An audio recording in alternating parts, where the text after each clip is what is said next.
Welcome to Craft Chat Chronicles, the go-to podcast for tips on crafting best-selling fiction. Here at Craft Chat Chronicles, we bring you expert interviews, insights, and tips on writing, publishing, and marketing. Join the conversation and embark on a new chapter in your writing journey. For workshops, show notes, and more information, visit jdmyall.com. That's JD. Acclaimed author, Connie Schofield Morrison. Welcome, everybody. Tonight at our chat, we will be honored to have Connie Schofield Morrison, an award-winning author, celebrated for her vibrant storytelling in novels like I Got School Spirit. She's a mother. She's an entrepreneur. She's a celebrity life coach. She's done script writing and stuff too. She's a woman of many talents. Her books have gotten global recognition from people like Michelle Obama. She's been featured in the New York Times. Her books are known for their joy and their rhythm, and they've been recognized by the Library of Michigan and the Library of Congress National Book Festival, where they posted her several times. So Connie, welcome. She's also sweet and graceful and wonderful and a good spirit. So it'll be fun learning from her tonight. How are you doing tonight, Connie? Can you tell everybody about your publishing journey? Ooh. Yes. So I'm married to an illustrator. Actually, he's illustrated a few of my books. Prior to my journey, I managed, marketed, branded, made him a world brand. And so prior to me finding an agent, I was the person that acted as his agent and his manager. So I got the door slammed in my face so many times, watched the door slam in his face, trying to secure deals because I didn't go to school to be a writer. Writing is what I've done from the second grade, actually. I wrote to have a voice. And so walking a lot alongside Frank on his journey, by the time it got to me, I realized I set boundaries for myself that I didn't have for him because I didn't know to have them for him.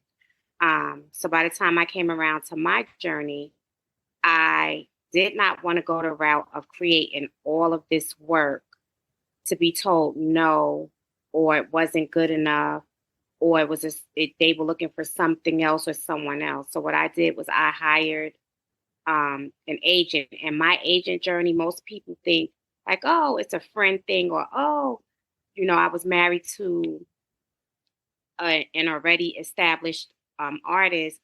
I got the easy way in. I didn't. I literally went online, and at first I thought about places I would like to live, other than at the time it was New Jersey. So I chose LA, I chose New York because that's where I'm from. I chose Chicago, and I actually chose Paris. And so I went and I pulled up on, at the time it was AOL, if y'all remember that.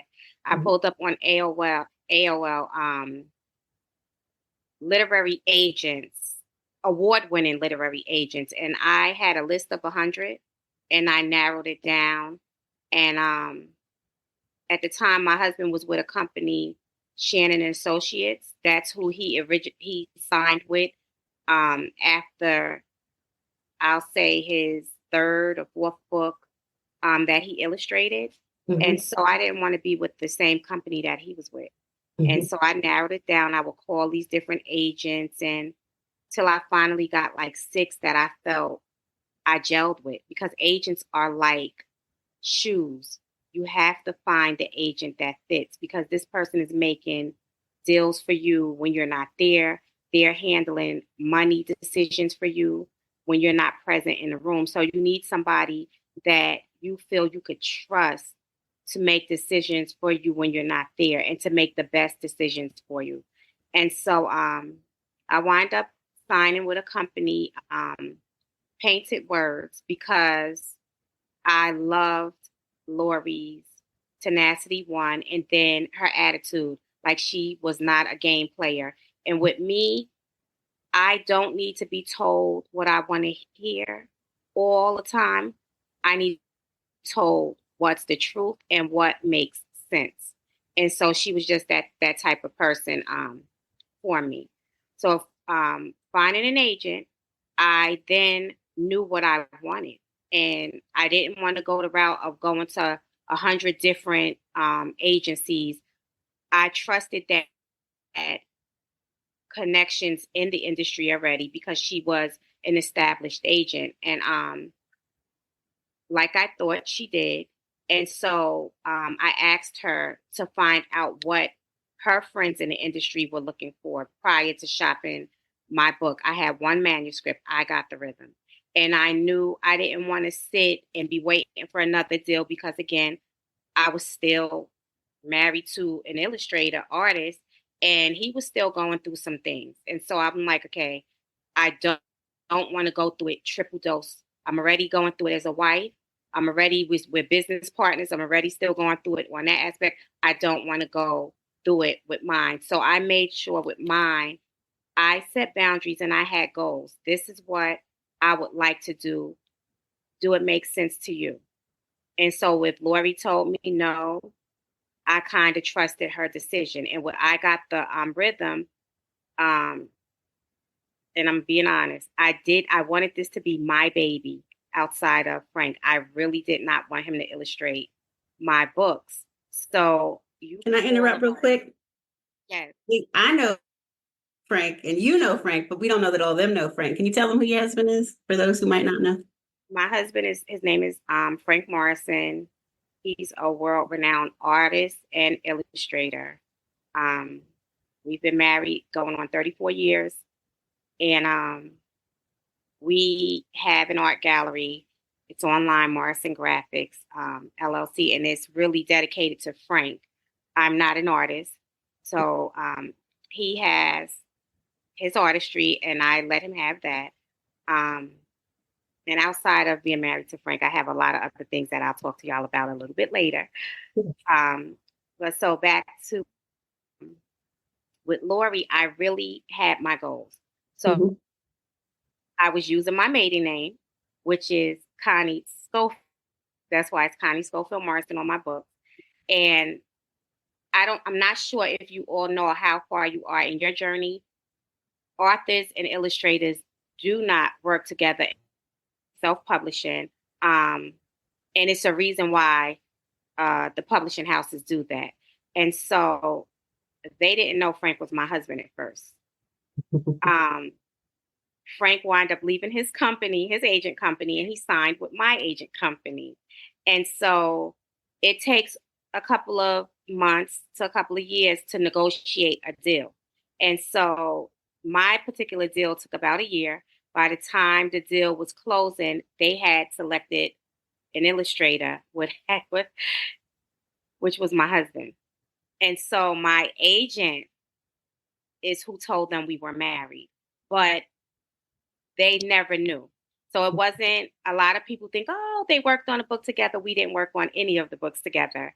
He worked on his end from his studio, and I worked on my end from my studio. So that's how it came together. And because my goals were set and my boundaries were set, I didn't have to keep writing manuscripts like that. When it came around to the second book, the publishing house actually came to my agent and said, wow, we was thinking about a book series. And how about if you have suggest that she write I Got the Christmas Spirit, and let's see what she thinks about it. And so that's how it went. So if you set boundaries, if you choose the right agent and you set the right boundaries, everything else works out. Everything. They start suggesting books to you, or once they pick up on your style, if you tell them, okay, this is what I want to write. Like I told my agent, I didn't like history books, even though I wound up writing a history book, and I'll tell y'all about that too. I didn't like history growing up. I didn't like dark stories, and I did not like dark pictures, images. And most of the children's books in my days in the 70s growing up were dark. They were always dark browns and burgundies, and the stories were even darker. So I didn't like it. So I told her on my journey, I want to write books that were bright and beautiful and happy. And wasn't for a particular child, but I definitely wanted when kids saw the cover to smile, have a reason to smile, whether it was they seeing themselves on the the pictures of the on a cover or just the words, the colors of the words. And so if you set your goals, if you know the genres you want to work, definitely let your agent know. It helps when it comes time. How did you decide to write picture books as opposed to like any other genre? What was it about picture books that called out to you? One, my oldest daughter, she's 6 now, growing Mhm. up. Um, she didn't like to read. The only book that she was interested in was DW, Arthur's little Mhm. sister.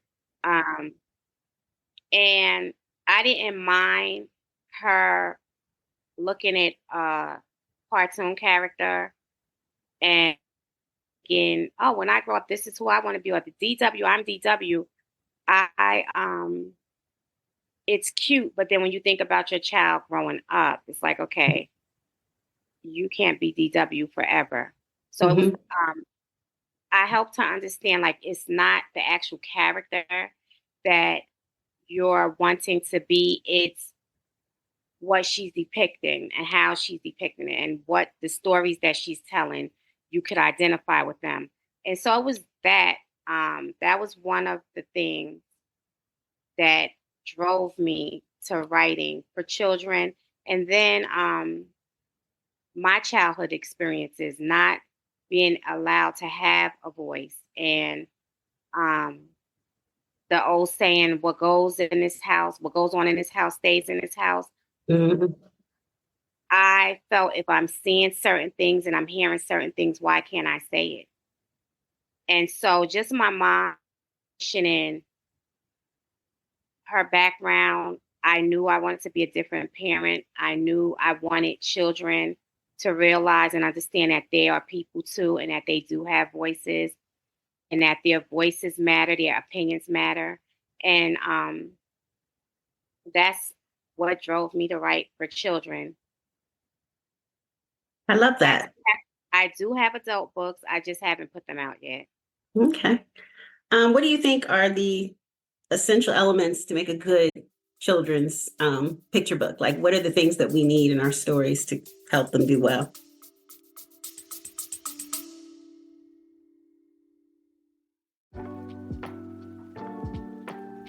Hey, JD Mile here. Thanks for supporting the show.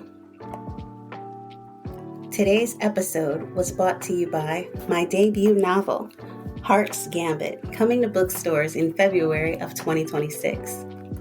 2 time-traveling Black families, 1 cursed magical duel, and the pair of star-crossed lovers who just might break the cycle if they don't break each other first. If you like the love and time travel of Outlander mixed with the magic of the night circus, don't worry, Heart's Gambit is coming soon. In the meantime, please support today's guest by running out and buying their book. Thanks for supporting the show. Now, let's get chatty as Craft Chat Chronicles continues. Um, One, the character, the attitude of the characters, stories that make sense that children can identify with.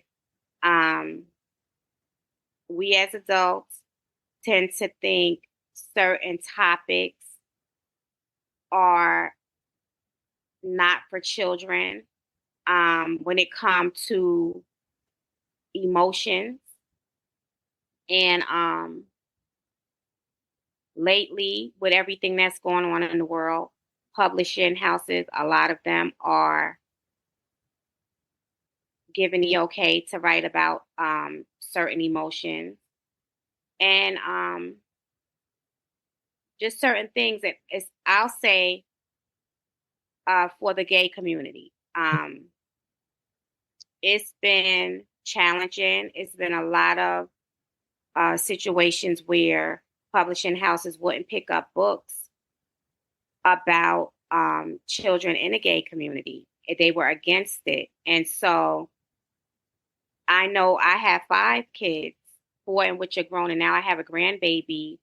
And it's in their culture now. And it's like, okay, how can we not write about this? And how can we not write about the emotions that people go through? What makes a child become, well, they call it non-binary now. Mhm. Non-binary. What are they born that way? This is like, that's a topic that publishing houses didn't want to pick up with and elaborate on. Right now, there's a need for it. And there's actually groups and publishing houses that publish those kinds of things. So I think if I had to be specific, everything that's going on in culture now, in all cultures, in all genres, all languages, would be something to write about when it comes to kids. Mhm. I love that. We got a comment in the chat that I'm going to read to you. Okay. Cheryl said, I agree 100%. My youngest identifies as non-binary and needs books that speak to their experience too. They're 20. Yes. Okay, Cheryl, we appreciate that. Yes. Thank you.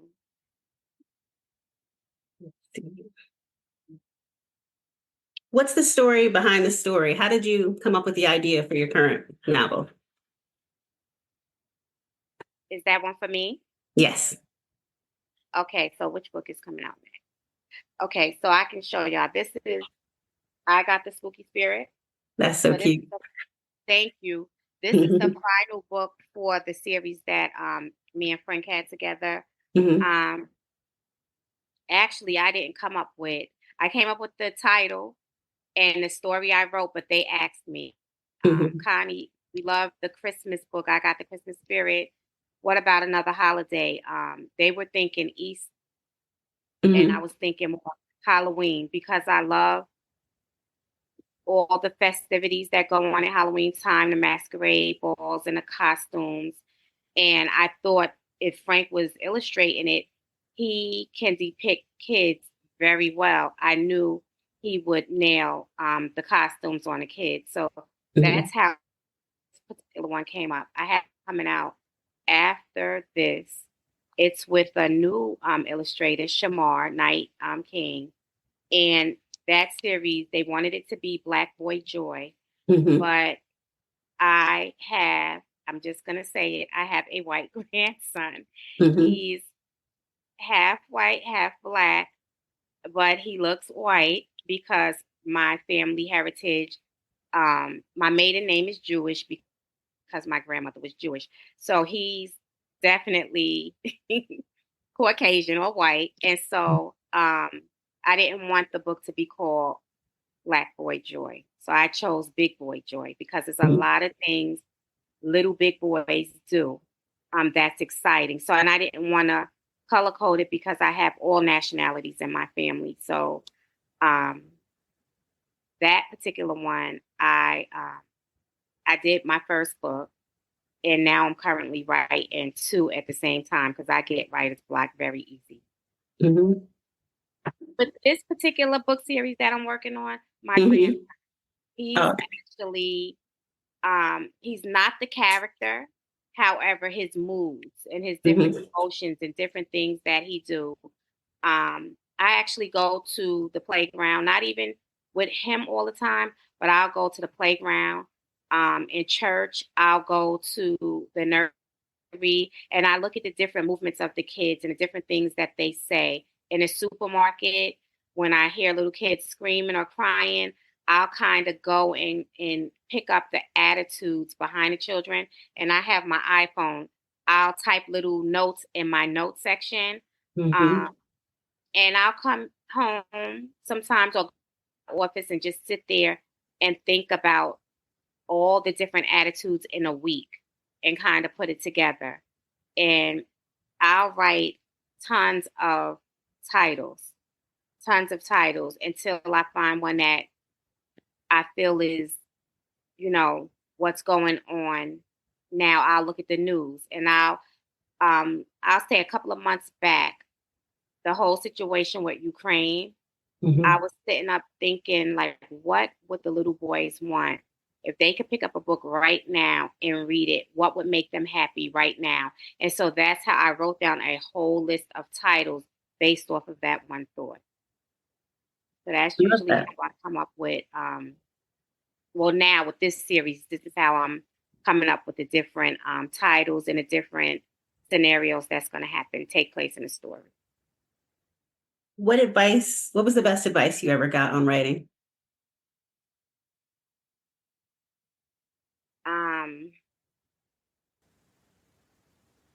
Respect the criticism.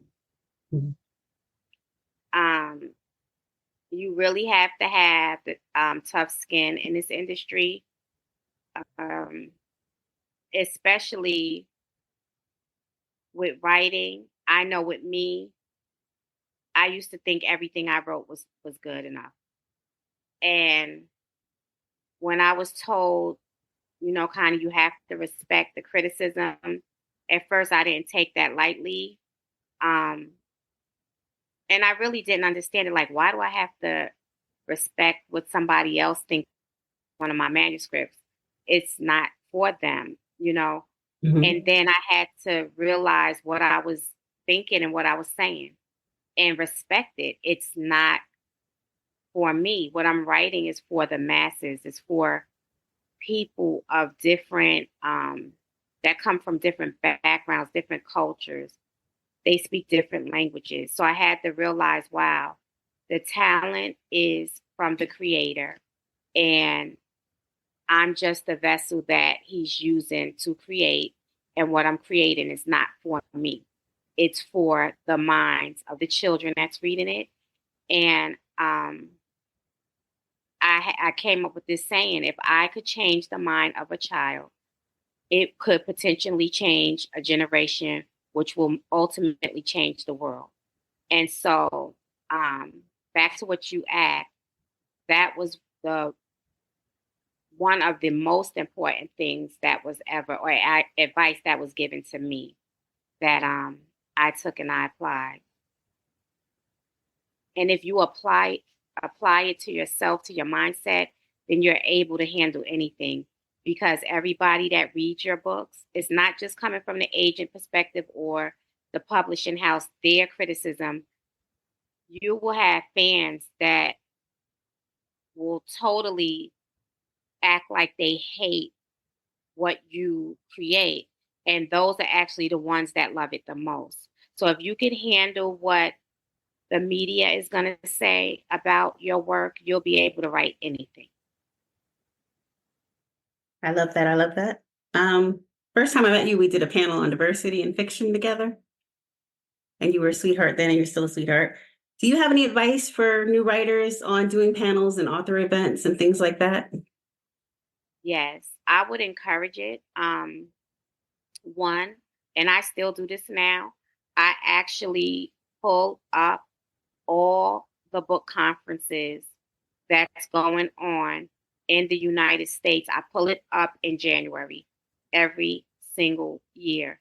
And I kind of go through the list, and some of the conferences are huge, and it's like, this is going on my dream bigger list. And then the ones that because they'll tell you they're looking for authors of that genre, self-published, not published yet, published. And I go down that list and write down, okay, I'm going to do this one, that one. And then on my dream bigger list, I actually have a board on my wall right there.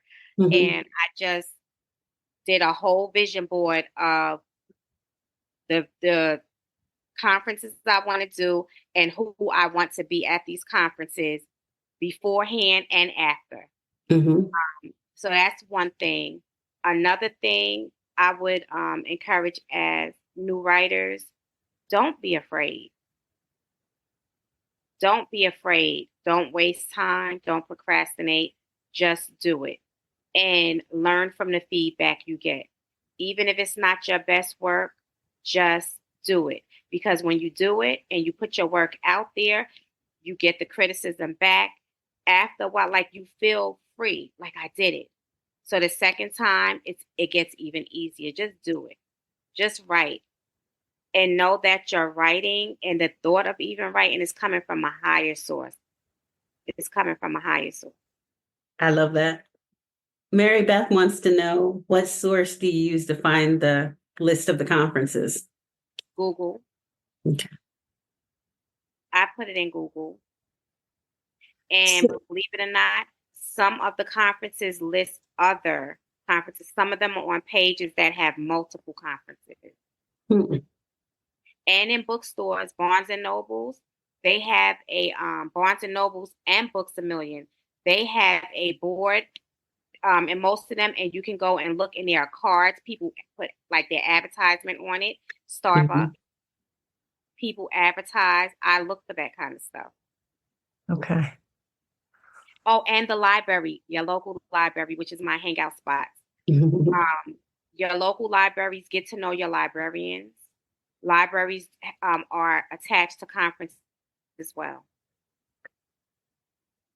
I love that. Any best practices, anything that you do to help you network better and, put your best foot forward on a panel and stuff like that? Yes. So I mentioned libraries. I go to libraries everywhere. And even when I go to other states, I go to libraries. I know the librarians in Georgia. I go to quite a few different counties and just volunteer to read. Story times, Barnes and Nobles as well. Go to your local Barnes and Nobles, your local bookstores, and volunteer to read. And that way, when your new projects come out, they're there to support you 150%. That's great advice. Yeah. Never thought of that. That's brilliant. What was your biggest surprise in the publishing journey? Like, what was different than the way you thought it would be? Well, so my biggest surprise was when you're published, it's just like writing a record. You get these contracts, they give you an upfront bonus, which goes to royalties, right? And so I was thinking, okay, I don't want to do it because Frank, he wasn't getting any royalties. Like, I don't want to owe any, don't like bills. So like me, I'm not a big credit person. I don't like bills. So I didn't want to do it that route, but that's the standard way to go. And so the book came out, and when it came time to the first royalties, I received royalties. So I was like, hold up, like, who does this? So that was the biggest surprise for me. And if I could give another, my second surprise is now. The life of a children's book is 1 year. My first book came out in 2014, and it's still on bookshelves worldwide. And it's been printed in multiple different languages I've never even heard of. So that was the second big surprise for me. Let me tell you, when you dream big and you believe in your dreams, doors begin to open that you could never imagine. But it requires walking by faith and believe in dreaming in your dream, because the dreams are not in your mind for no reason. I tell my kids, you know what? I think this is my grandmother, some ancestor, or somebody helping me that I can't anymore, because how am I dreaming and it's happening? So I'm learning. I'm still learning to just dream bigger. Dream bigger. You've been doing some script writing too. How is that different than your novel writing? I actually like the script writing. I did some stuff for the show The Resident with Malcolm Jamal Warner, and also Honey 1, 2, and 3. It's different in a sense. You actually see the characters that you write out in real life. Like, you actually see what you're writing alive. where in the books you have to imagine the characters and what they're doing and place yourself in these little worlds, where when you write for script, you actually see someone living it out. So I love it. I have a book, Stitch by Stitch, that was published with Holiday House Publishing, and that was actually a slave that came to me in a dream that I knew nothing of. So her book, she asked me in a dream ultimately if I would rewrite. Once I realized what she said was true, would I rewrite her story the way I would have wanted it to be written as a child, and to add the colors that I would have wanted to see. And so when I realized she was real, I hope I did some justice on what she asked. But I'm hoping to get a movie deal off of the Stitch by Stitch. I'm in negotiations with Nickelodeon Paramount for I Got the School Spirit. And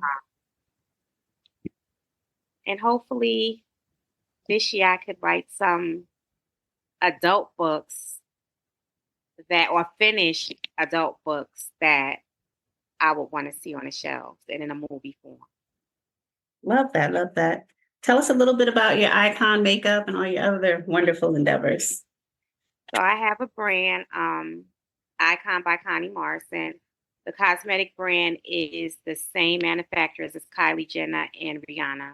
And I've kind of put it, I have my website still up, but I'm going to do a big launch, hopefully in this year, and have it in some major stores. Exciting. And I'm trying to think what else do I have going on. My life coaching, celebrity life coaching. So last year I got bored a little bit and was given a gift. I was in Harvard. I'm still in Harvard. I took a little break. In Harvard, trying to think of something new to do. I'm always thinking of something new.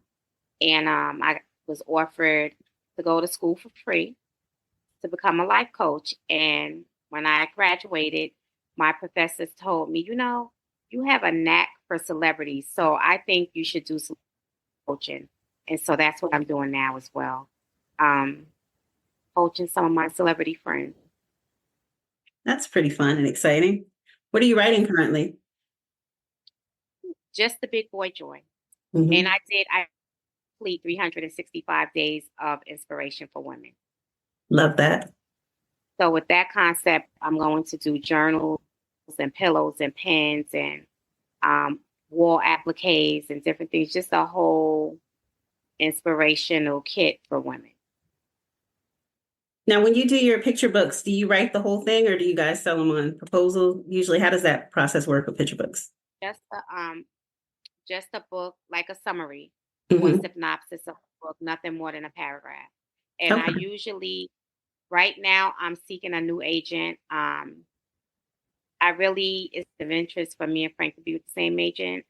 So, and I need an agent where with my movie stuff, everything is under one belt. With my former agent, it was just a children's book.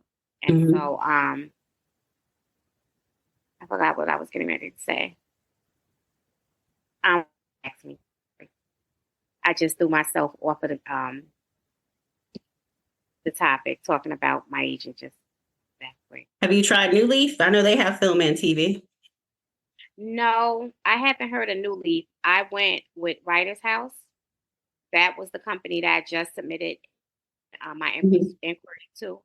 And one of my friends in the industry kind of sent me some agents. And I've been taking my time a little bit with it. Okay. Because I'm not one for just the friend thing don't work with me. Not with money, with agents anyway. That's going to be making a decision. So. Okay. Do you guys have any questions for us so far? I have a question. Could you speak a little more on the relationship between the illustrator and the author? So maybe not with your husband, but you mentioned you were working with a new illustrator who was part of your where you're repped. And so are you writing the story first and then that's sent to the illustrator? Is it done in tandem? What is that relationship like? Okay, so I wrote the manuscript, and the publishers have different authors that they work with and different illustrators.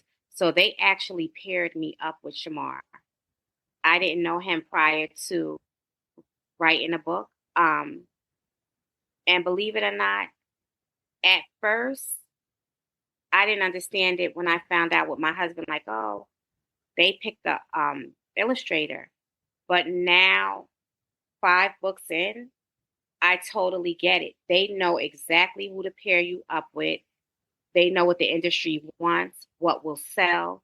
They know, don't ask me how it's like magic. They know how to take your words and put it with an illustrator that's going to depict the book just the way you wrote it without you even working with him or her. And it's part of your contract. It's not something you pay extra for. Take money out of your royalties for it.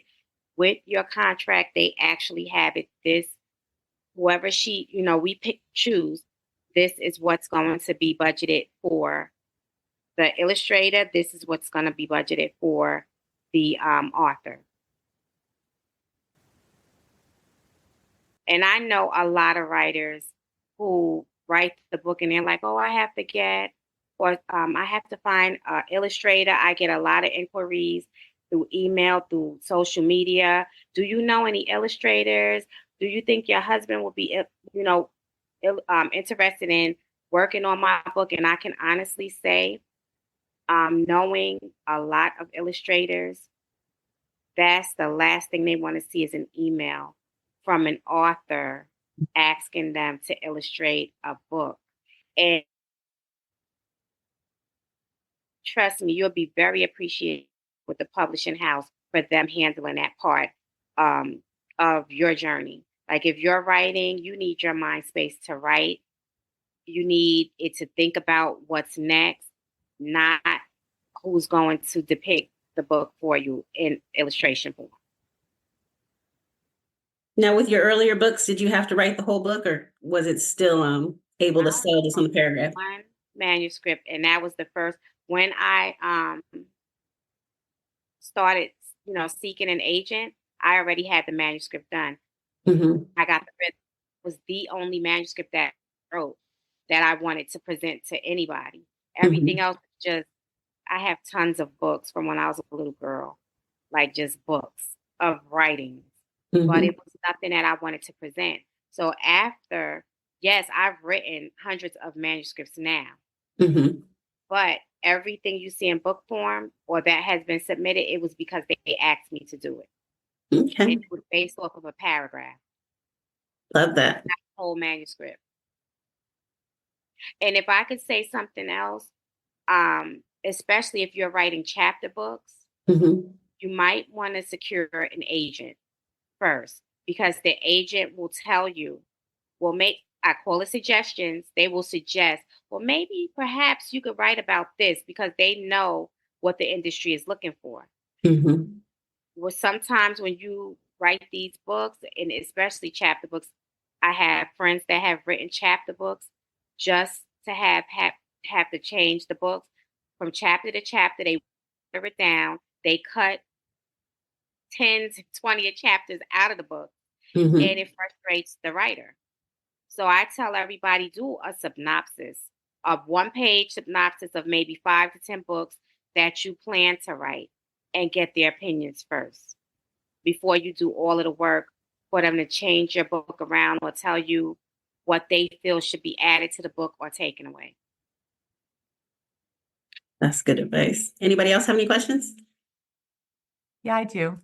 I'm curious about, like, when I'm writing a book or story, I usually have something in my head, how I imagine that character to look. Or does that happen for you when you're writing a children's book? And how much input do you have? Like, if the illustrations come back and you're like, no, that's not what I had in my head at all. Like, does that happen? Yes. So you have people control over how the character looks. Like they choose the illustrator, and the illustrator come up with dummy sketches of the book. So they come back, and the first dummy sketches, they come back and they ask you, how do you feel? And it's called author notes. So you could go and you could say, well, based off of page 1, let's say it's a bald-headed character. I think he should have hair, or she should have a ponytail, or she should have braids. I don't think she should be in a park. When I was writing the story, I thought she was in her bedroom. So now you give author notes on what you wrote about because it's your story. Okay. And so now the illustrator then goes and they'll go and change their dummy sketches. Sometimes, like with Shamar wanted to have a meeting with me before he even did any dummy sketches. So sometimes the illustrator will contact you once they find out you're the author of the book after reading your manuscript. They'll contact you and set up a Zoom call and get your input first. But that's between you and the illustrator. But Okay. and then after it goes to the publishing house, the publishing house is going to contact you as well and ask your input. So you still have full control over how the characters are going to look, the setting. You're still involved with that even after you write the book. Okay. Thanks. You will. Any I other love that. questions? Go ahead. Sorry. I'm really curious to hear you talk on this about the structure of a children's book. I could be wrong, but I feel like there's 32 pages, or there's a certain number of pages that you might need to write to. And I'm wholly unfamiliar with the structure of a picture book, coming from writing mostly short stories and chapter books. Are there certain things you have in mind as like, okay, by page 5, I need to have a hook, or each page turn, or if there's a double spread, like that has to be the climax of the book. Are there certain things like that that you're just thinking about organically as you're writing? Yes. So there has to be a beginning, a middle, and an end. It has to be, with me, I say a problem and a solution, because realistically with children with the books that I'm writing, with children, there's always, if you put, let's say, 3 little kids in one room, there is definitely going to be some type of issue, which is the problem. And there has to be some type of solution before happiness or cheers are in the room. Because if there's no solution to the problem, you're going to have the room full of the 3 kids screaming and crying. So I always say with children's books especially, there has to be a beginning, middle, and an end. There has to be a problem and a solution. About length, though, about how long do they have to be usually, or does that? To say 32 pages, that's 32 pages. And I will say this because I didn't find this out with the first book. All 32 pictures do not have to be words. But 32 pictures, because children get bored after a while. And I don't care how good the story is. With children, I'll say from,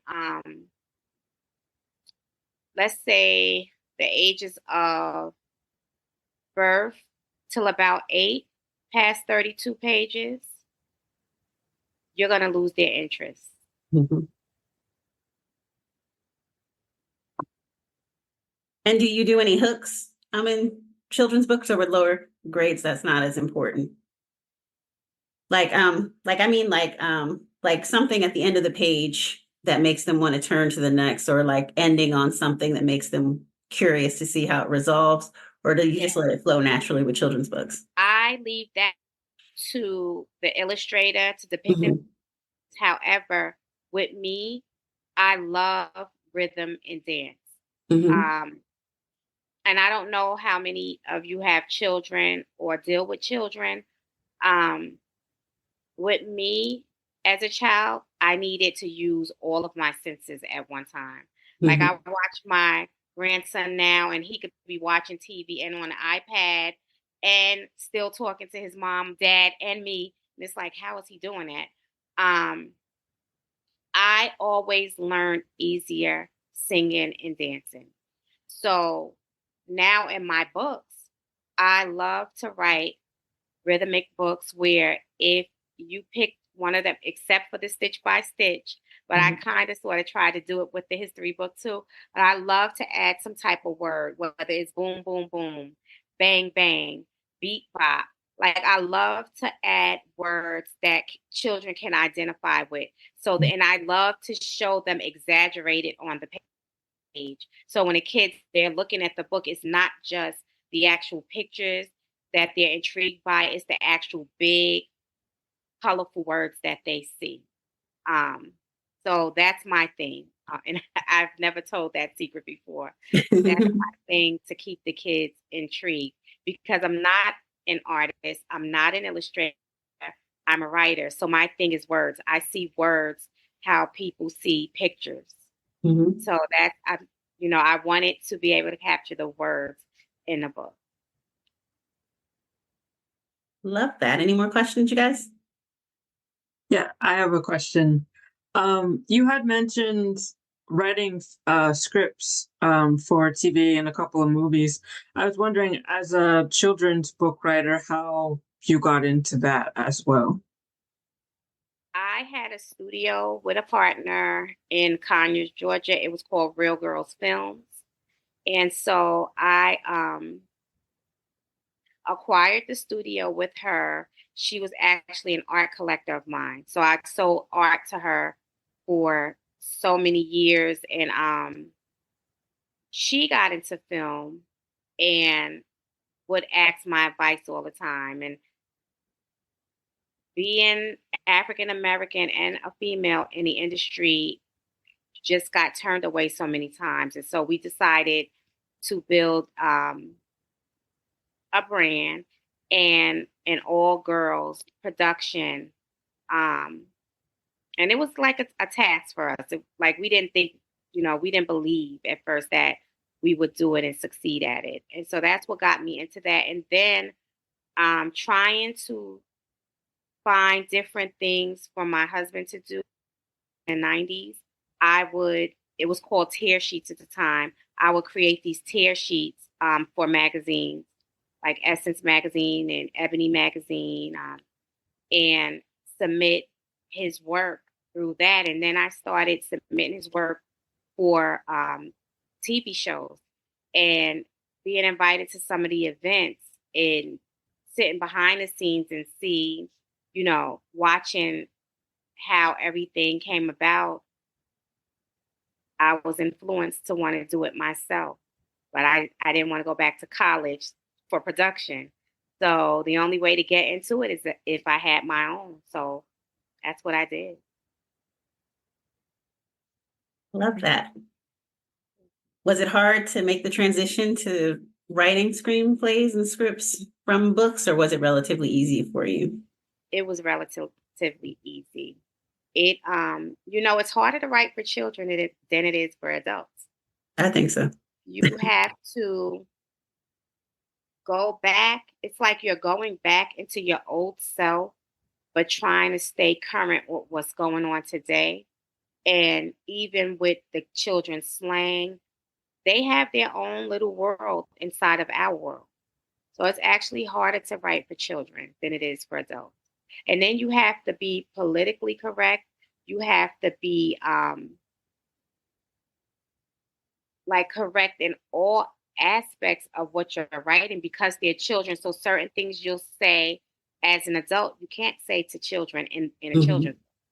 So it was relatively easy for me to write for adults than it was for me to write for children. Love that. Any more questions you got?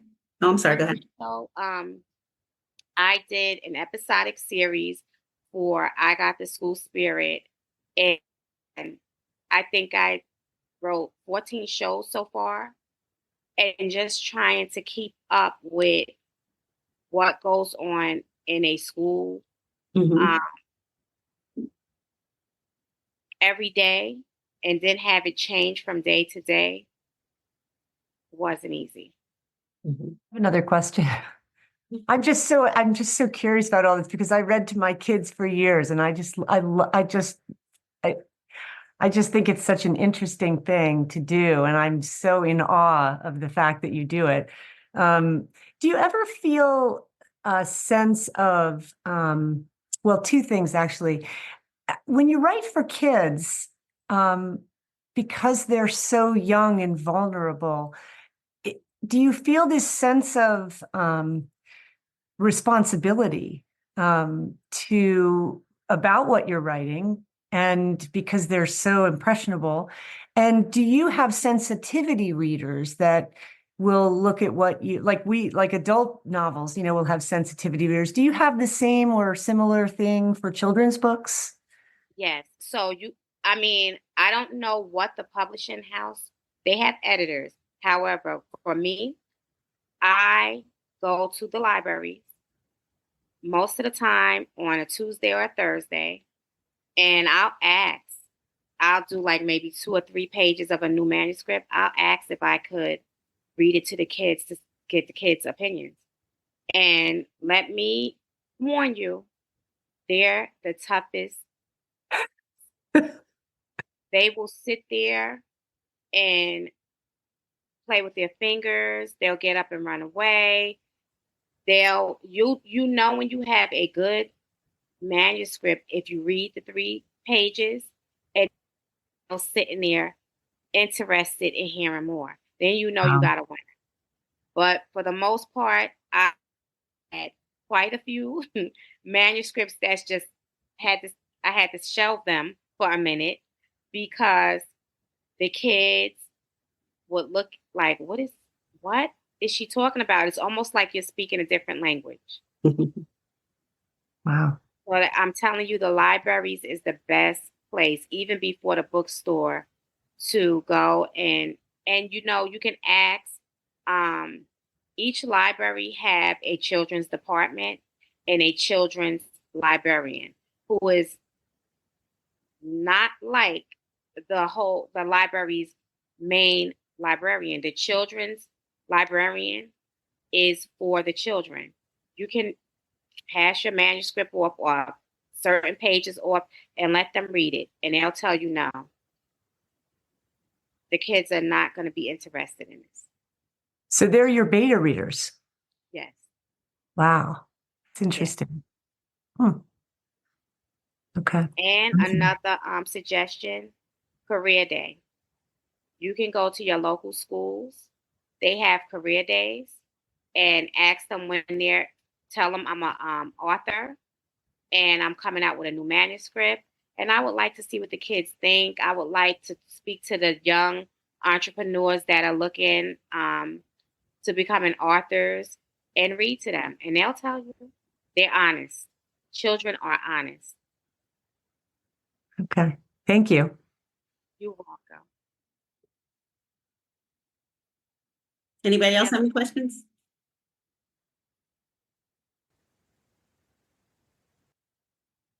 No? All righty. Well, I appreciate you so much, Connie, and I appreciate everybody who came. We learned a lot, got a lot of good information from you, and I thank you so much for coming and talking craft with us tonight. You're welcome. And I have one other thing. I'm on Instagram and Facebook. I love to share. It wasn't easy for me, so I do share information. You can always contact me if I don't respond right away. Know that I will respond within a week and answer whatever questions I can answer. Awesome. Thank you, guys. Thank you so much. Thank you. Welcome. You're welcome. Keep writing. Thanks. All right. See you later.